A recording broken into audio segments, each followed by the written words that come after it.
Welcome to the final Bad Hotel Coffee Chat of the 2015 CFL season. My name is Drew Edwards. This is not a Bad Hotel Coffee Chat. This is actually a mediocre red wine chat. I am on a 5:30 flight out of Winnipeg on Monday, so I will not be recording a video before I catch the taxi to the airport. So I'm doing this now after the game. For the CFL, I just think that the Grey Cup game was very interesting to begin with. Obviously, with Edmonton storming out to a 13-0 lead, it looked like we were going to have a great game, and then it sort of got bogged down. And as the game progressed, I kept thinking that the biggest, most important thing in the game hadn't happened yet.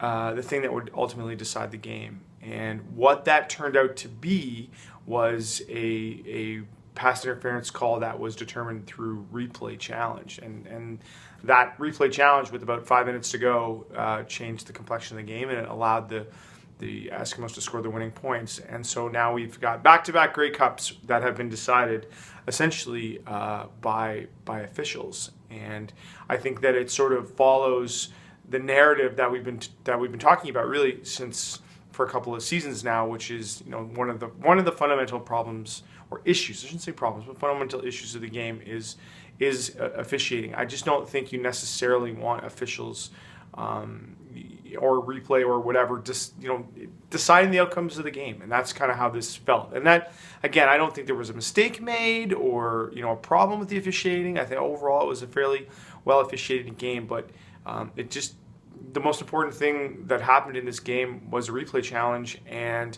I'm just not sure that's a storyline that's particularly effective for the league over the long term. The other part of it is, the league just hasn't been able to catch many breaks this year, and on a day when the CFL should be front and center, you have the New England Patriots, finally losing in overtime for the first time, with Gronkowski going out with a big injury. That's a huge story, and Kobe Bryant announcing his retirement. Again, these are big stories in the sports world that will in some way detract from the CFL. So, and that's just, again, that's an unfortunate coincidence, but I think that's kind of been the way it goes for the league this season. Yeah, from a Ticat perspective, obviously Henry Burris, I thought played well early, and then threw that pick, which allowed Edmonton to get back in the game in the first quarter, and that was it was a turning point, because I think it allowed Edmonton to develop some confidence there. And he didn't play particularly well, I didn't think, after that interception. And I think for some guys, they play in games and they can realize in real time that they're playing in a game that is potentially legacy defining, and they struggle with that. I think Kevin Glenn's another guy that has at times struggled with understanding in the moment that this is a legacy defining moment potentially. And I understand that Ticat fans have been critical of Henry Burris given what he's said over the last couple of weeks.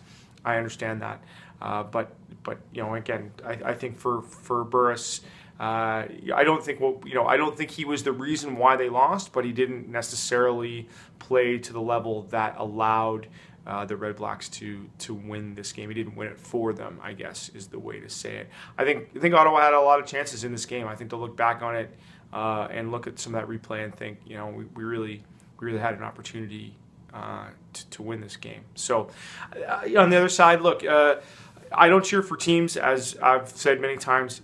I end up cheering for individuals, and there are some guys on that Edmonton team like Eddie Steele, Brian Simmons, who didn't play a significant role in Edmonton since getting traded, but has practiced with them and is a good guy. And Ryan Hines, who's a guy I've covered since he was a rookie coming into the league, and is a person that I've gotten to know a little bit and like and respect.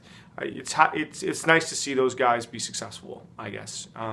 So that's the part of it that I do get some enjoyment out of, for sure. End of a long season for me. we'll continue with the coverage about the Ticats and around the league through 3 Down Nation. We got some more content coming from the Grey Cup over the next few days, and we'll get into some of the things we've heard about what's going to happen both in Hamilton and around the league. Nothing major, I don't think, but anyway, we'll see. So I'll tease that a little bit, and I just want to say thanks. The people that watch these videos and visit this blog and have come to our site and have supported me and the other folks at the Spectator and 3 Down Nation. It's nice. I think that the level of support that I generally get from readers through the comments and through emails, and when I see them in person, it's really rewarding. It's one of the reasons why I really enjoy this job. So I'm tired now, and I will not enjoy this job when I'm on the flight at 5:30 tomorrow morning. But anyway, thanks for a good season, and I'm Drew Edwards for the Hamilton Spectator. Cheers.